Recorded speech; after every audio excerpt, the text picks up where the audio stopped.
చీమల జీవిత చక్రం. గుడ్డు. చీమ జీవితం చిన్న, మృదువైన, గుండ్రని ఆకారపు గుడ్డుతో మొదలవుతుంది. ఇది సాధారణంగా తెలుపు మరియు పారదర్శకంగా ఉంటుంది.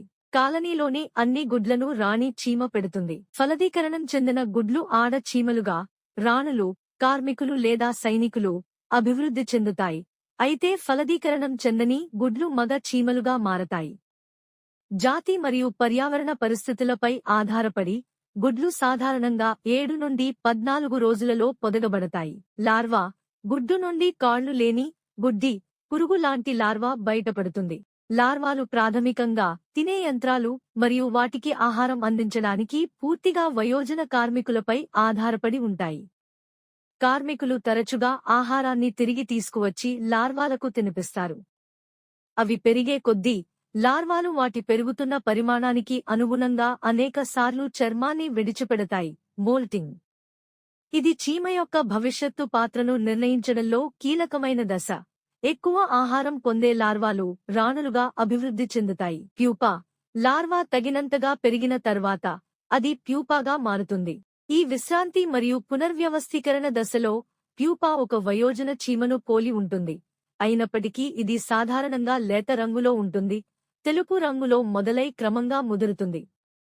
వాటి యాంటెన్నా మరియు కాళ్లు వాటి శరీరాలకు గట్టిగా మడవబడి ఉంటాయి. కొన్ని చీమల జాతులు ఈ దశలో రక్షణ కోసం తమ చుట్టుపట్టు గూడును, సిల్క్ కోకూన్, నిర్మించుకుంటాయి. మరికొన్ని బహిరంగంగా ఉంటాయి. వయోజన. చివరగా, పూర్తిగా అభివృద్ధి చెందిన వయోజన చీమ ప్యూపా నుండి బయటపడుతుంది. చిన్న వయోజనులు లేత రంగులో ఉండవచ్చు కానీ వయస్సు పెరిగే కొద్దీ ముదురు రంగులోకి మారతాయి. వయోజన చీమలు కాలనీలో 3 కులాలలో ఒకదానికి చెందినవి. ప్రతిదానికి నిర్దిష్ట పాత్ర ఉంటుంది. రాణులు. గుడ్లు పెట్టడం మరియు కాలనీ జనాభా పెరుగుదలను నిర్ధారించడం ప్రధాన విధిగా గల పెద్ద ఆడ చీమలు.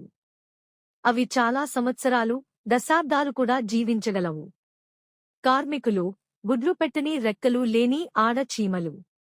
ఆహారం సేకరించడం, పొదిగిన వాటిని, గుడ్లు, లార్వాలు మరియు ప్యూపాలు చూసుకోవడం, గూడును నిర్మించడం మరియు శుభ్రపరచడం, కాలనీని రక్షించడం వంటి కాలనీ మనుగడకు అవసరమైన వివిధ పనులను అవి చేస్తాయి.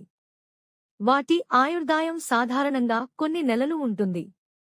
మగ చీమలు. రాణులతో సంభోగం చేయడమే ఏకైక ఉద్దేశ్యం గల రెక్కలున్న చీమలు. వాటి ఆయుర్దాయం తక్కువ, సాధారణంగా కొన్ని వారాలు మాత్రమే, మరియు అవి కాలనీ పనులకు సహకరించవు. గుడ్డు నుండి వయోజనంగా మారే మొత్తం ప్రక్రియ చీమల జాతి మరియు ఉష్ణోగ్రత, తేమ వంటి పర్యావరణ కారకాలపై ఆధారపడి